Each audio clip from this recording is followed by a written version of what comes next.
Welcome, everybody. Familiar faces all over the place. My name is Arpi. I will be moderating today's event. I am representing Apex Lab. We are a software development agency, and we are heavily involved in the energy industry. The main idea for the community is basically to bring a more pragmatic approach to enhancing smart grid technology. We want to showcase real-life projects that contribute to this goal. And obviously, we want to bring professionals together who believe that the use of renewable energy and smart grids is a must for a sustainable future. Obviously, because we want to talk about more pragmatic and practical approaches, we want to showcase real-life projects like the one that James is going to be talking about. So my guest today is James Major. He is the CEO and founder of Hubb.pro. He will be talking about his company and the projects dedicated to a sustainable future. The company is basically using a unique technology to design affordable net zero homes. And I would like to ask everybody to keep yourselves muted. There's going to be a Q&A session at the end of the discussion. And you can also write your questions if they pop up in your mind during the conversation in the Zoom chat. But before we kind of deep dive a bit more into the topic, it would be nice to get to know you, James, a little bit better. So it would be nice if you could tell us a little bit about yourself. How did you end up in the energy industry, and what is kind of the main motivation for you to founding Hubb.pro? Yeah, sure. Well, firstly, thanks very much, RP, for inviting me to come and talk this afternoon.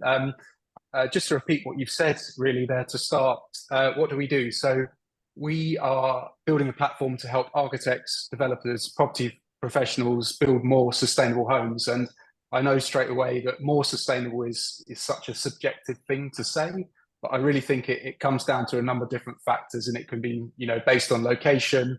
It can be based on the type of developer or architect you are, or what stage you are in the project. So where we are at the moment, we're fairly new in the space. We're building our platform. So we're at the MVP stage at the moment. It's a product that we're building out, and I'll talk to you a little bit more about that today with RP.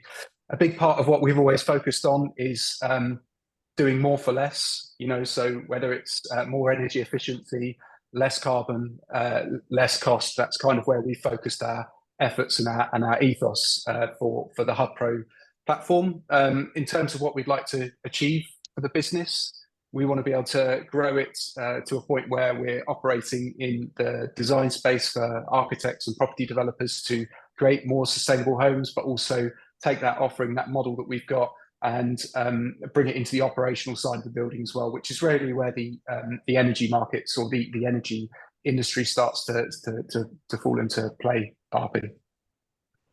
Makes sense. Well, we're kind of jumping in the middle of the company itself. It would be nice to get a little bit of background from you. How did you end up here? What kind of background you're coming from? Yeah, sure.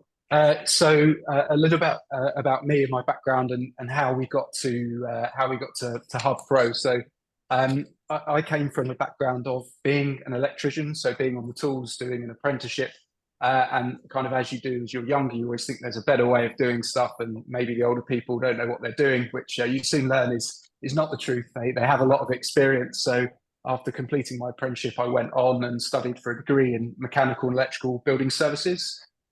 Met some fantastic people at London South Bank University, whilst being sponsored by a great company down here in Kent, who put me through my degree course. And that was a really interesting point in time as well. So it was kind of late 2000s, so the time of the credit crunch. There was a lot in the UK around sustainability, energy efficiency, the start of code for sustainable homes. So I was doing a lot of projects in the residential sector, which is an area that I've always found interesting and fascinating. And at that same time period, I began a bit of a sideline project that I've kept up for a few years in property development as well. So understanding actually how to put houses back together again, make them more energy efficient, upgrade them, understand that process as well. And on completion of my degree and working as a M&E consultant, I ventured out and set up my first business, which was focused on electrical installations and smart home. So we worked on a number of buildings throughout London and the southeast, most notably the apartments in the Shard in London, carrying out the full audiovisual smart home package for those initial show apartments, which was a fantastic start to the business. Moved away from smart homes, exited away from doing that. Wanted to get back more to the core mechanical and electrical offering that I learned about. So set up a mechanical electrical contracting business with three other shareholders. So we operate in London, the southeast. We cover a range of projects from commercial. We do a little bit of residential, and we do quite a lot of work in the facility space as well on the bigger capital projects that the internal guys can't carry out. And that's really where the idea for Hubb.pro started. RP was in the early days of that contracting business. Even though you've got all the contacts and the contact books, it's so hard to land those first projects because you don't have any company projects behind you. So we ended up picking up residential projects as you do with local builders, which was really the start of Hubb.pro. And one of the first things that we noticed was that when you pick up residential projects, typically the M&E package, mechanical electrical package, is specified by the architect, and in my opinion, that's not really the right place. I think it's an unfair burden put on their shoulders. But typically on residential developments, there's not the budget there to employ mechanical electrical consultants. And the challenge that we faced was that there was a spec which maybe wasn't quite right, and we were looking at it and thinking, well, we can lowball the price and probably win the job, or we can price as it should be, and we're unlikely to win the job, but we're going to feel good about ourselves. We pitched it straight down the middle, and we said, you know what, let's go in with a low price, but below the line, let's stick all the things that have been missed, what the costs are, and the reasonings behind why we think that the client should move forward with that, so that we could feel confident that we were doing the right thing, acting in the right way. And it really became apparent that with residential stuff, it would be fantastic if there was a platform that allowed architects and people that didn't have that skill set to build up specifically a mechanical package for the residential systems. And that was the start of the story. And hopefully today we'll go through in a little bit more detail how we've taken it from those early days to where we are now and what we're building. Very exciting. Yeah, well, you talked a little bit about kind of the goal, but it would be nice to understand how do you exactly lower costs, make houses more efficient. So what is kind of the main activities that you do within the company? Yeah, sure. So what I'll do, RP, is maybe start by telling you a little bit about incumbent solutions that are there, and why I feel that they're not quite right or fit for purpose. So there's some great tools out there that help with simulation and design, and a lot of these tools are designed for bigger commercial buildings. They're not geared up towards residential. They take a lot of time, effort, and money to build those models in those simulation packages. So for us, it was about building a lightweight platform that anyone in the residential property business could quickly get to grips with and get the answers that they wanted. And it was at the start of the project that we really thought about bringing in more than just the mechanical and electrical elements, so that sustainability theme. And it was around about that time of COP26 that we decided that we could start to bake sustainability into the offering at the start as well. I think, RP, if it's all right with you, I might share my screen and start to show a bit of the journey from where we've been at the start to where we are now. Sure, I think visuals is going to help a little bit to better understand. Hopefully you can see my screen okay. Yep. So yeah, tagline there, better designed homes, exceptional performance for less. So just playing on that more for less message that we're really trying to help deliver to our clients. So I thought it'd be great by jumping in and just showing you where we first started, what that concept looked like, that kind of crazy idea in my mind of where we thought we'd be. And you can see it's quite an untidy mess with loads of stuff on the page, but this was really like our first attempt at what is it we're actually trying to do. what does it actually look like? And for me, it was all about aiming to show the difference between what a base build solution looked like and what an improved scenario looked like. So a big part of it is we've got a simulation engine that we're developing.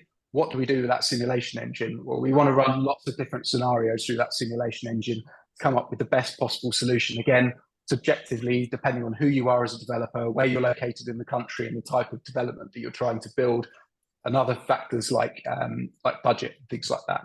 So obviously a floor plan being a big part of that, and we started to look at SAP and EPC calculations, on-site generated energy, all of these things which we think are really important at the design stage, which can help inform what the budget's likely to be, and then other things as well. So your total KVA demand per property and things like that. And we moved on from that first screen to refine it a little bit more, and back to the core message of what we wanted to deliver, which was, well, how can we go about showing the mechanical systems and estimated costs and things like that. So we progressed a little bit more and kind of came up with the following screen where you've got a bit of a model plan, and you can start to see air source heat pumps, and it brings up details of the air source heat pumps. It starts to build out a bit of a bill of quantities of the project you're looking to develop, with the ability to click on the different systems and drill down into a little bit more detail on the specifics that you're trying to achieve. So basically, just to make sure I understand correctly, what you can really do is basically simulate kind of the provision of energy within the house and test all kinds of different scenarios and come up with kind of the most efficient and the best way and cheapest way to actually integrate that into the homes. Yeah, absolutely. So as you just said there, simulating performance and cost for residential developments to save money, ensure compliance, so baked in with building regulations, and understanding the carbon impact, both operational and embodied, is the other part that we're aiming to achieve with the platform as well, RP. And then you're mainly focusing on renewable solutions in these scenarios, right? Yeah, absolutely. Renewable solutions, although a big part of the simulation as well is focused around the fabric of the building. There is that message out there about fabric first approach, so making sure that you've got a well-insulated house that's airtight as well before you begin on properly ventilating the house for indoor air quality, and before you look at heating. So again, reducing that overall demand in the house for electricity on things like heating, and then subsequently hot water with the use of PV and diverters and that kind of thing. Absolutely. And then you're focusing on sorry. So you're focusing on mostly new built homes. So this is all just plans before execution to make sure that whatever is being built is kind of the most efficient. Yeah. So day one for us was really considering new build. It's an easier challenge to crack. Obviously, we know that in the UK alone there's 27 million homes, and a good portion of them need retrofitting. But our view is, well, do you know what? If we start with new build first, it's a good place to cut our teeth and test our assumptions and hypothesis first.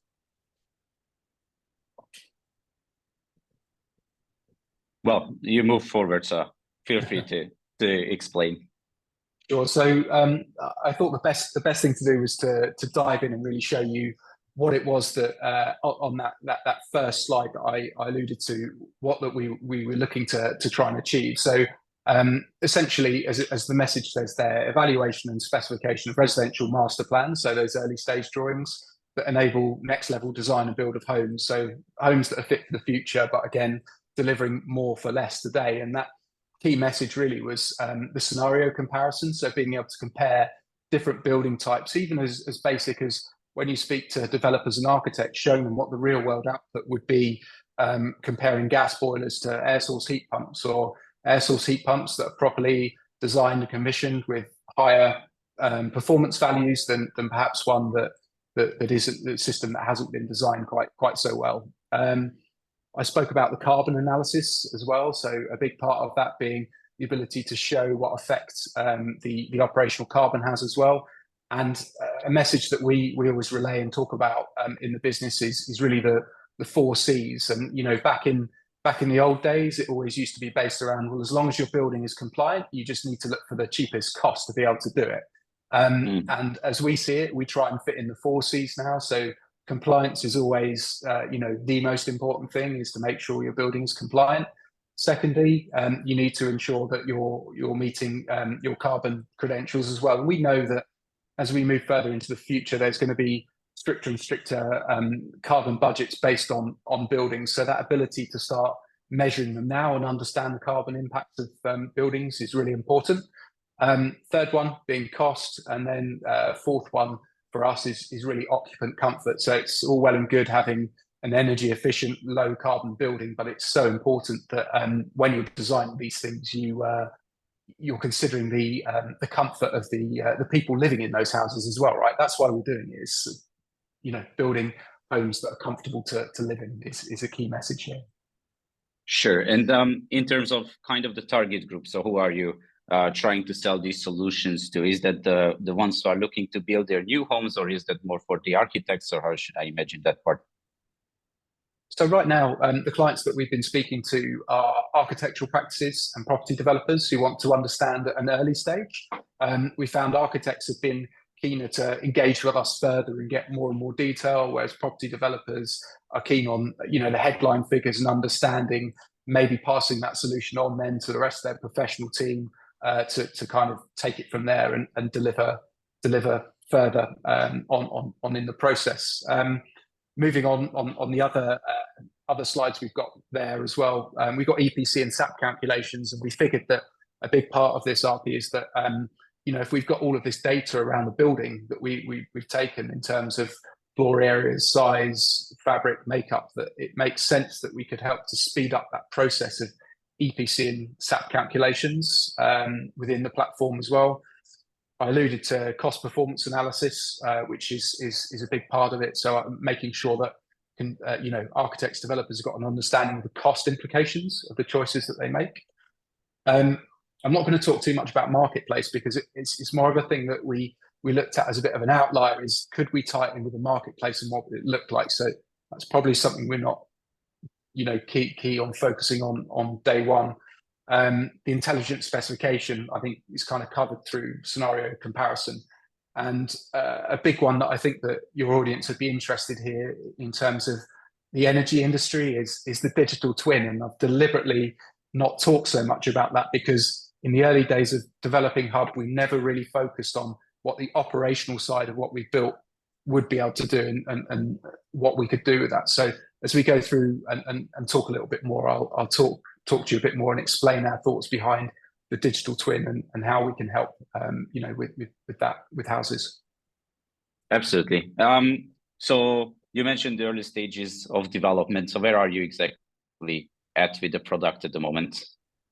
Sure. So right now we're at that stage where as a founder it's almost a little bit embarrassing. It's that scrappy MVP stage. You've brought something together and you've cobbled some bits and pieces together, and you're working with some, right now we are so fortunate. I'm so grateful to have some excellent clients who've got some incredible projects that we're starting to work on some proof of concepts with them. So right now it's a product that we use in-house alongside some manual methods as well. It's worth kind of noting that at this stage, everything's been self-funded as well within the business. So for us right now, RP, that stage is building traction, getting clients on board to complete those proof of concepts, ready for us to go out and get that next raise and start building that bigger platform that we're really keen on doing. Sure. So I'm assuming we are looking at kind of the vision for the product for the future at the moment, right? Yeah, absolutely. So we've got a bit of the scenario comparison happens. There's a lot of manual methods behind that. The simulation exists, but a lot of it is future solutions as well. That's right. Yes. Absolutely. And is there any kind of other key areas when you're kind of designing homes or looking at the solutions for these digital twins or these simulations? Is there any other aspects that you take into consideration? Yeah, and there absolutely is, and there's some areas that we'll talk about toward the end. But one area that we found is that integration with network operators, so electricity, the utilities companies that own those assets in the ground and connections to new homes. There's definitely some synergy. Property developers have to speak to those guys to get connection, and we found that there's some synergy with us being there and helping. So as we go through the conversation today, we'll talk a little bit more about that and show you where we are with our thoughts on that as well, RP. Sure. Well, I mean, if you have more on your plate, then I think we can move forward and see what else you have here. Sure. So we'll kind of jump over the next 3 slides quite quickly, but I just wanted to touch on where we originally thought those challenges were, what we're trying to help or build the product specifically for. And again, this is very much focused at that design stage rather than the operational stage of the building. But obviously the ban on gas boilers in the UK was a big thing, as most houses are connected to the gas grid in the UK. New building regulations and future home standards due in 2025 will have a major impact on housing developers and how they build, and so many different ways of achieving the same result. Renewable technology, which we all know about from solar PV, batteries, and how we make use of those things, and also DSR, time of use tariff, and all those kind of things that your members will understand. Rising energy costs for us, the net zero target, shortage of labour, planning issues. So again, these are just generic things rather than anything we're specifically focused on, but planning issues in the UK is something that's talked about quite a lot. Escalating costs, which was a thing that we really started to notice with inflation, especially post-COVID as well. Shortage of homes in the UK. The golden thread, which is quite interesting, which ties into the Building Safety Act, buildings over, I think, 80 metres in height. So again, something that we've kind of got on the radar as being aware of with that thread of information that needs to be produced. And I think then for us as well, the challenge was consumer awareness. So it's great talking about all this stuff and creating energy efficient homes and understanding that our core market is B2B and that we need to speak to architects and developers and people in the energy industry, but it's making sure we don't forget about, mention it again, the people who live in these homes, and explaining and helping them understand why this stuff is so important to be doing as well is a key message that we've been trying hard to get across. Yeah, so I'm seeing a lot of challenges that are mostly kind of affecting end users, and you mentioned consumer awareness as one of your challenges. That I'd be curious to hear a little bit about your and the company's challenges. What is kind of the main pain point at the moment for you?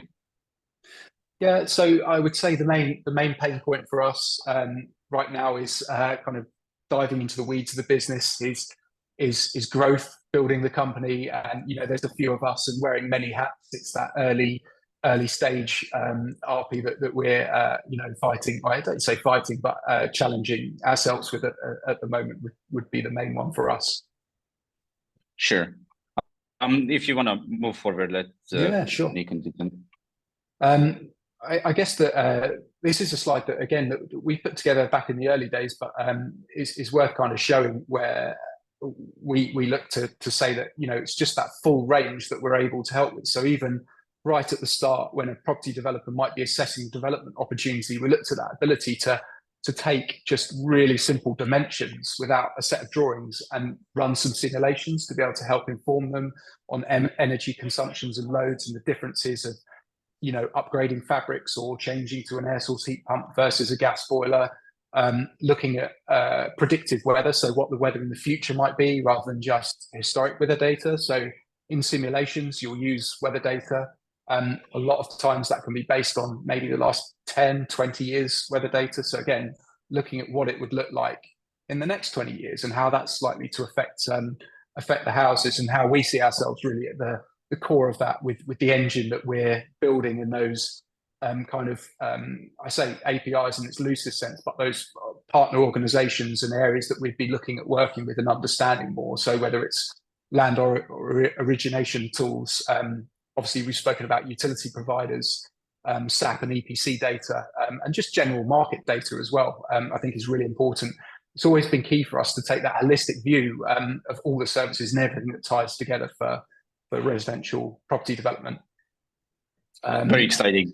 Well, you mentioned kind of the weather predictions, and I think that's a very exciting aspect of the whole project. So how do you do that exactly, and how well can you really estimate kind of what's the weather going to be like? Yeah, so right now in our simulation, we use weather data based on city location in the UK. So I can't remember off the top of my head how many locations we have. And we use those closest location. And we use historic weather data. And a part of what we're doing moving forward is looking at using predictive weather data instead, because with global warming, climate change, it seems to us that actually looking at future weather and the effects that could have is way more important. And looking at the peaks and the averages as well, RP. So what happens, in the UK last summer, we had, was it like, I think 3 days of weather or 4 days of weather that was in excess of 37 degrees and topped out at 40, 41 degrees. That's unheard of in the UK. And it's not something that we haven't developed our homes over here to even handle 30 degrees, let alone 40 degrees. So being able to model that and look at what the weather's likely to do over the next 20 years, I think is a really important thing to start doing, especially for developers and architects that are conscious of this kind of thing as well. And you'll see on the left-hand side that we've alluded there to microgrids and how that would start to tie in with that model as well, which we can kind of dive in a little bit further down through the chat as well. So I guess this slide kind of for us sums up a bit more about exactly what it is that we're trying to achieve through a framework, really. So always looking at more value, and that goes at anyone. So whether it's the the construction industry, the developer, the energy industry, is how can we create more value? And it's not just a cost thing, it's quality, it's performance as well. That's what we're here to do. That's always been top of mind, and I've talked about it a few times, but comfort is a big thing for us as well. It's making sure that these new things that we're looking at designing are built for occupant comfort, homeowner comfort. Performance being a big one as well, right? So whether energy providers, the local distribution network, it's all about getting the most out of performance. It's that message of doing more with less again, right? So looking at the issues that networks have with curtailment and not enough capacity, is looking at what we can do with it within our business to increase that level of performance. Use less energy. We've got that as homeowner, but I really think that goes across the board as well there to RP. And less risk. I think that's a huge one, and one that we spoke quite a lot about on the call I had this morning was looking at not just the risk for developers, but in the energy industry as well, by having the ability, as we spoke about earlier, using that digital twin to predict a little bit more about what could happen in the future and look to see how we can mitigate risks. Absolutely makes sense. I'd be curious to hear a little bit, how do you kind of collaborate with other players within kind of the energy ecosystem? Is there any kind of collaborations going on? Yeah, so we're in early discussions with some independent network operators at the moment. So showing them what we're working on, specifically around new build, so connections, so understanding the challenges that they face and the conversations they're having with property developers, and how we think our model can help them in the immediate by looking at simulating KVA under different circumstances to help look at that load, that site-wide load. So by very quickly being able to do that, because that's always been one of the ethos of the business as well, is that speed at which we're able to show those results. So again, right now, I know we're only looking at a single house in that simulation, but speaking to energy or operators and saying, look, we're looking at doing this site-wide. So applying it across PV site-wide, looking at energy storage. So whether that's local energy storage in the home or community battery systems, how operating those things both at the design stage and then at the operational stage through digital twins can help with peak demand, peak load, and kind of leveraging time of use tariff as well, which again is more of a homeowner thing. Sure. Well, you mentioned you're going to jump into the digital twin part a little bit deeper. So I think if you want to keep there and see how that exactly works. Yeah, sure. So let's get down a few slides here. So I think that this is the slide that maybe you were looking for, RP, that kind of gives you a bit more information on where we see ourselves sitting as that digital twin, and the offering. So with us on the right-hand side, so simulating performance and cost, calculating the operational and embodied carbon. As I said, that's going to become more and more of a thing in the future the further we go. So our ability to be able to do that at an early stage, the ability to specify renewable technologies and run all those different scenarios. Now, how does that help a network operator? Well, as we've got there, simulating the KVA, and being able, and then being able to have that ability to do cost analysis on that and tying that into their relationship with property developers, because essentially what they want to be able to do is deliver what the property developer wants for the best possible price, within their remit of work. So it became clear that whether it's us or whether it's the network operator, that cost saving solutions to meet the developer demands is what we're both aiming to do. And we've got these external forces that we've shown on the left and the right of this diagram. So again, your audience is going to know more about this than me. My background is the construction side, but that transformation from a network operator to more of a systems operator. So looking at flexibility services, energy markets and microgrids, and more monitoring of the network assets, new generation connections. So not just the ones that are on the network, but increase in battery storage as well as PV systems, and obviously load balancing being a thing as well for them to take on board, in addition to what they've been used to doing. So obviously big one being developing, operating and maintaining their networks. And then we have the forces that we see and that we see property developers having. So markets and regulation requirements are just always changing, and I think that's something that's come about off the back of younger buyers as well, having more demand for more sustainable homes. Not maybe the same set of requirements as maybe there were 15, 20 years ago. That's really starting to change. And, PV, some form of battery, EV charge points. I know obviously part S of the building regulations, but are more and more of a requirement for newer buyers.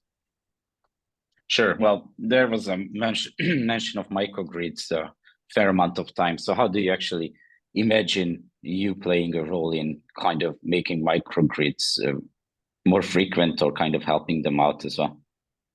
Yeah, sure. So as I spoke about earlier on, I think that as we develop our product, the plan has always been to take that more holistic view of the site. So rather than just a single house, looking at the site-wide development of where PV best sits across houses, where battery locations best sit, and with the data that we simulate at the start, so based on occupation profiles of homes, depending on the size of homes. So we're starting to build up that picture of, it's clear we understand when peak loads occur, later on in the afternoon, but in terms of looking at demand side response, for your EV and your battery solutions, but also looking at it from a heating point of view as well, right? Because heat pumps take up a big load, and we've been focused on heat pumps and the design of heat pumps to make them as efficient as possible, which is clearly the right thing to do.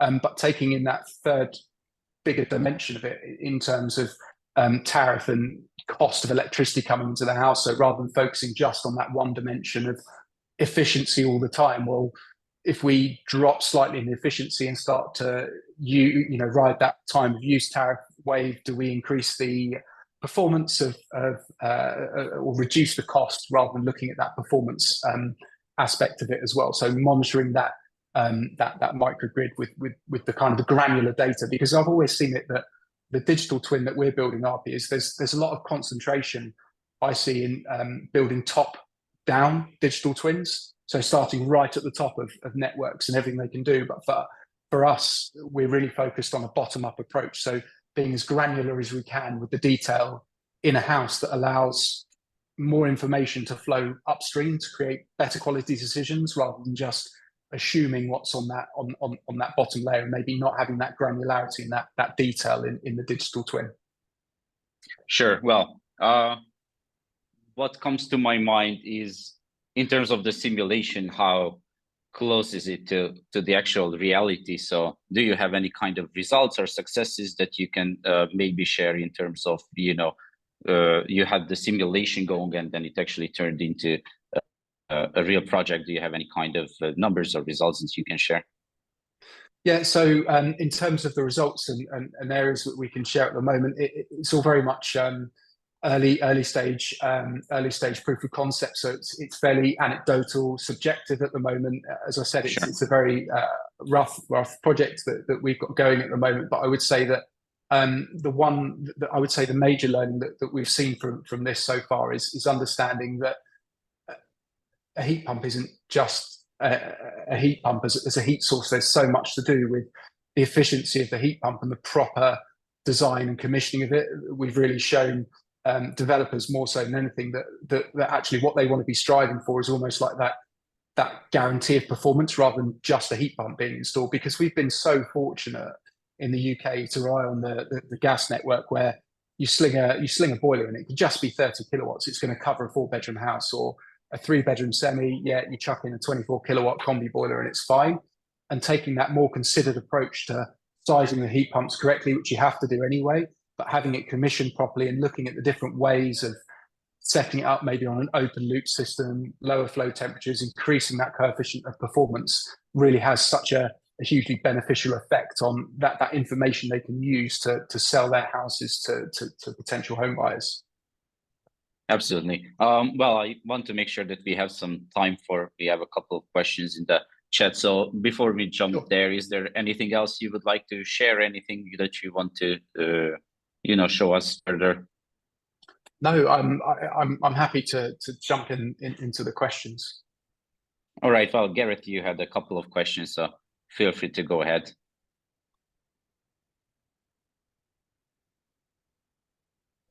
You've just dumped me in. Sorry, is my mic working? It is, yes. Hi, Gareth. Yeah. Hello. Right, I need to remember what questions I asked now. Hang on. Let me get the chat to.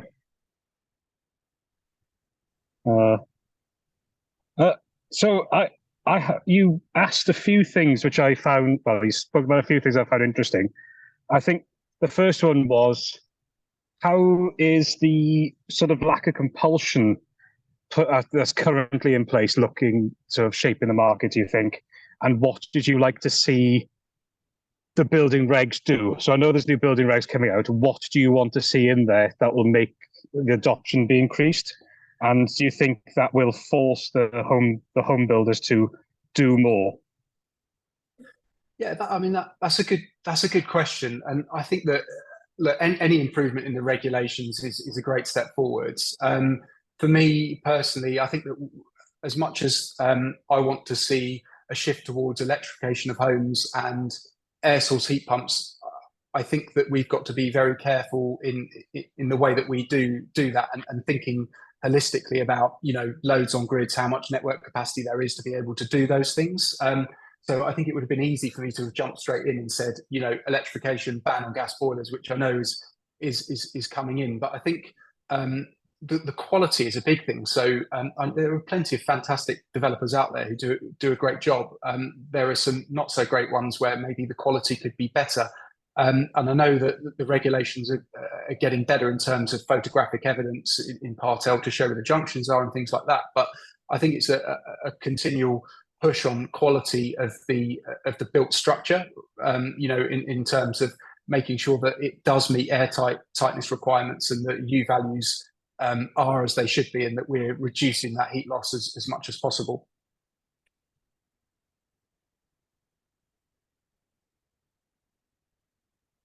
I'm assuming that answered Garrett's question. David, do you want to answer do you want to ask your question? Yes, I can. Yep. Well, first thing is, James, hi there, and thank you very much for the presentation. Apologies, I was 10 minutes late getting on board. Problems with Hi, technology, David. and I've been out for a Hi. walk as well. So coming in halfway through the presentation, my first question really is, how does your approach differ from something like the passive house planning package, PHPP? That Yeah, I think already.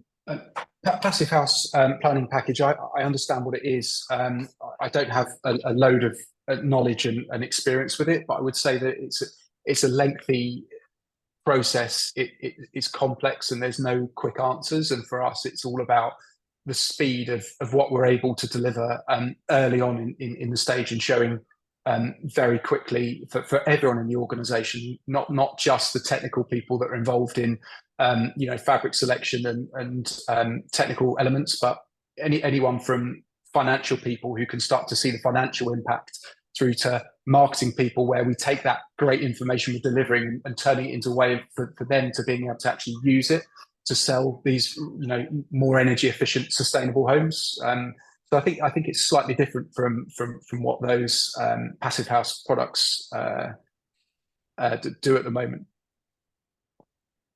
Well, I'm a bit worried you're saying you don't know the PHPP, but you think it's more onerous or arduous than your package. I don't know why you can arrive at that conclusion, but so leaving that aside, bottom line is we want energy efficient housing, I think.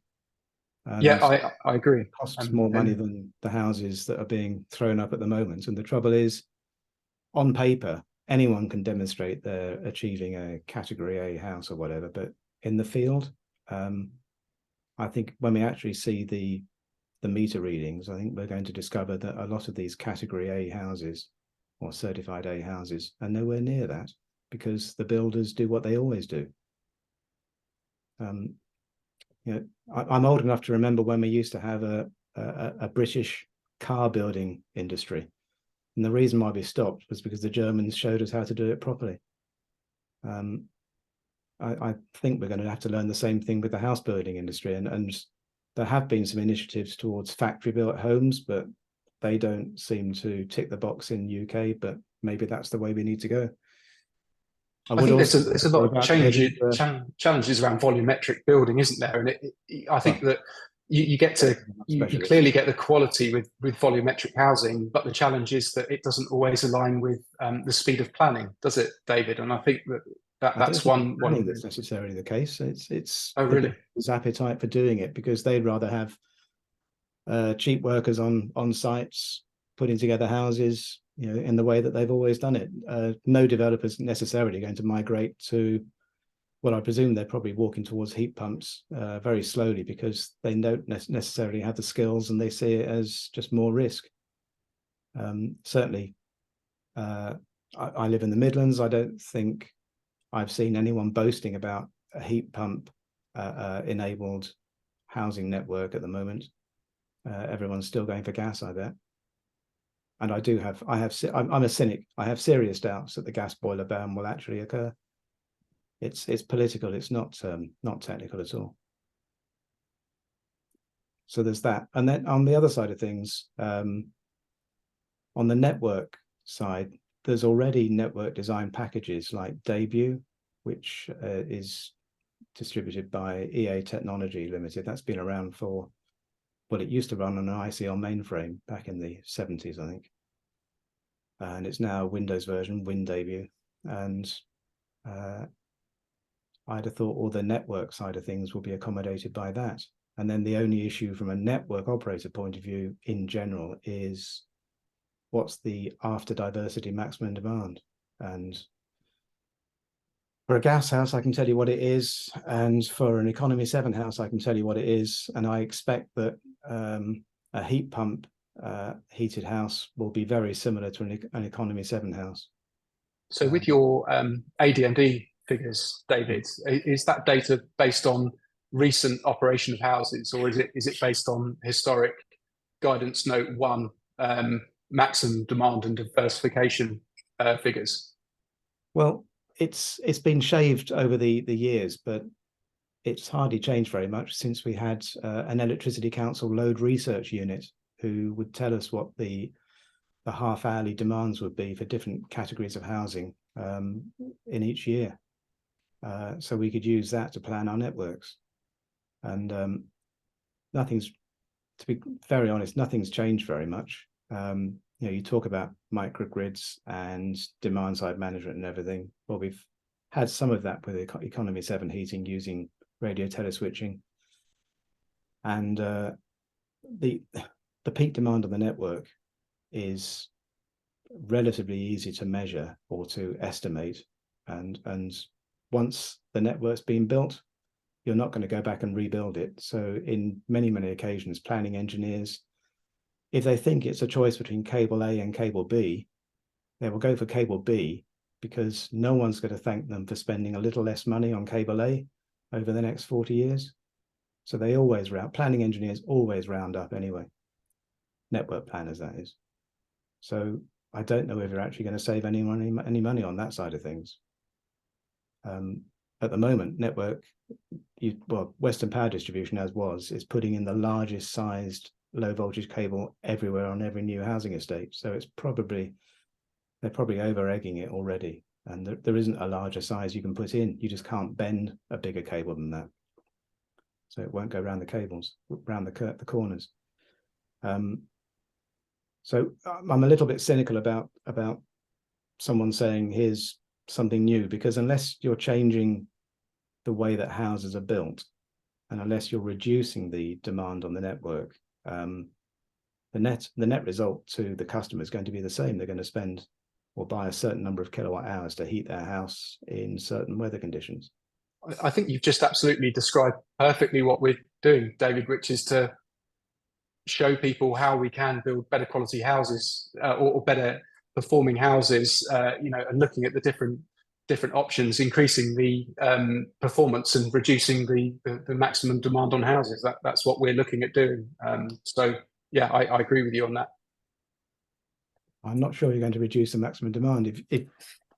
I mean, I went through an exercise of asking Good Energy, I think it was, suggested that I could go through an online survey and they'd tell me what size heat pump I need for this house. It's the detached house. I've got a single, I think it's 30 kilowatt gas boiler, and the answer came back I needed 2 12 kilowatt heat pumps.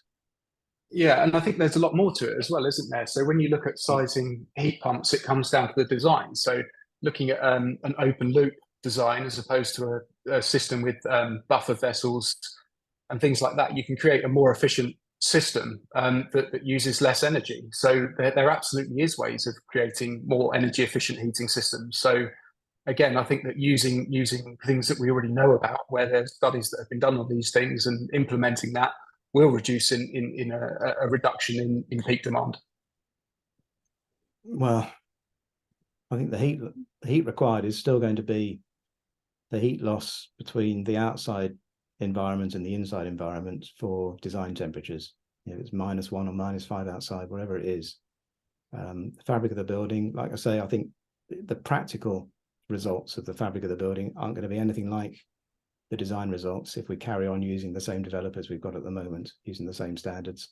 Unless building inspectors inspect every single house, it ain't going to be it isn't necessarily going to be delivered. That's the experience of 20 or 30 years. Yeah, well, hopefully there'll be some positive changes. We can only but hope. I see that we're threatening to fine people up to £15,000 if they don't have the right heating schemes, and maybe that's the answer. Stick them all in prison. There we go. Thank you, anyway. Thank you. Cheers, David. Thank you, David, especially for bringing in some challenges for James to answer. I'm wondering if there is anyone else who has a question to James regarding the company or their solution, or you can jump into the discussion with David as well if you have any thoughts on that as well.